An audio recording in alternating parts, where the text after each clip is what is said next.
A cure for wellness. Now, I know I'm a little bit late to the party. In fact, very late, as the movie came out in February.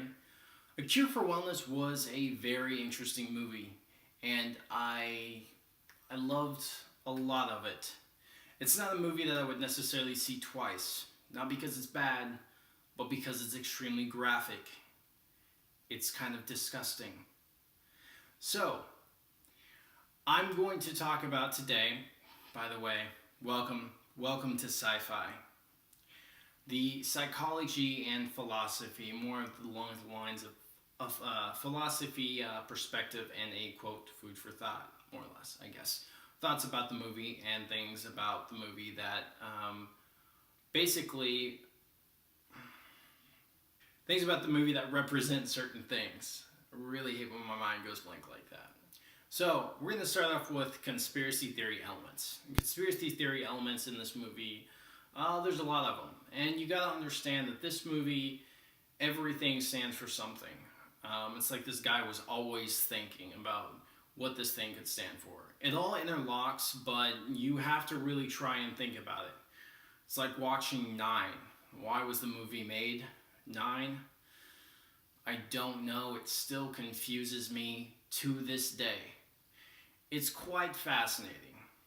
The things about the castle, the wellness center in the movie, seem to stand for the establishment. You get a great opening shot. It's a very sexy cinematic shot of businesses. You see buildings and stuff like that. And dialogue. You hear dialogue and it is freaking hot. It's gorgeous. Everything about the movie just makes you drool and just, oh my gosh, it's gorgeous. And then they, just kind of takes off from there. You don't get that cinematic shots and everything else. Anyway, the establishment. So we have the establishment. We also have another interesting conspiracy theory. The Illuminati killing us slowly. And I'll have a link to that. Wisecrack does a very great video on The Purge. And they talk about this. And they talk about other establishments, food establishments that are bad for us and so forth. So you have this interesting thing. It deals with two things. The first thing is people who consume too much of one thing and people who are asleep. So I'm looking at notes here and I had trouble finding it. Anyway, so these two things are very interesting and they're very apparent in the movie the whole time. You can see it. In fact, the guy, when he does his monologue at the beginning of the movie, starts talking and everything, you can tell what the movie's going to deal with. It deals with people who consume. That's the thing.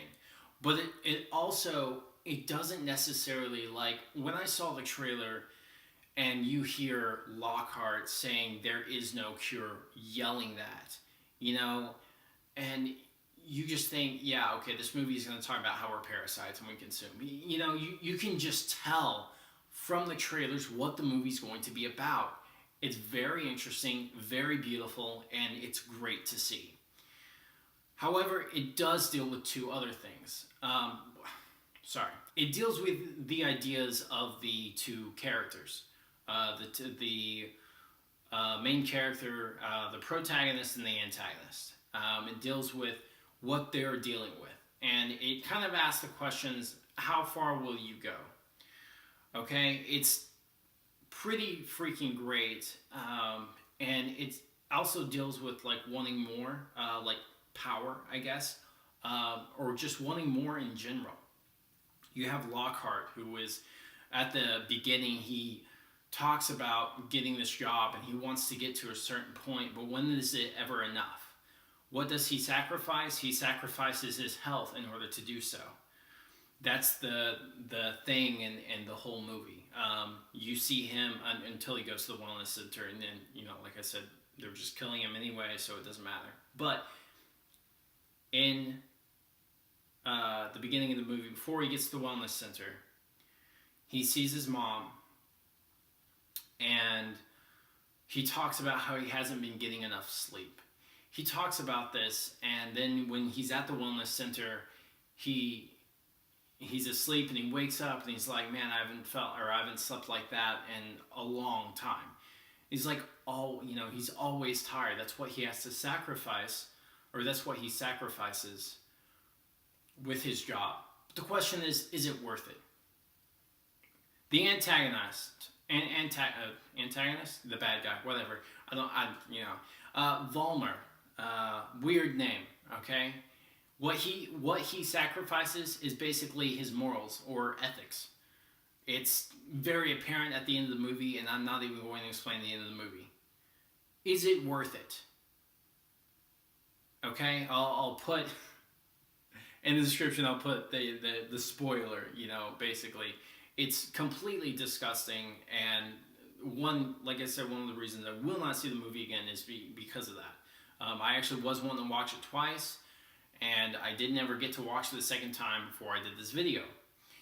But I've had a lot of thoughts about the film, and I did watch other reviews, but they didn't influence my thoughts about the movie. All these notes that I've written are my own.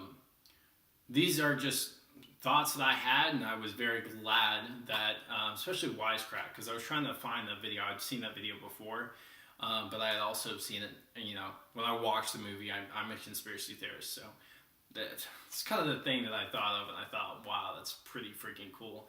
All of this was amazing. It's a good movie. Go check it out, especially if you're a thinker. You really, it's just a lot to think about. Every single element, every single thing in here means something. And no, I'm not over intellectualizing, like people do with the prequels, which are great, by the way. But, you guys have a wonderful day, and I'll see you guys in the next video.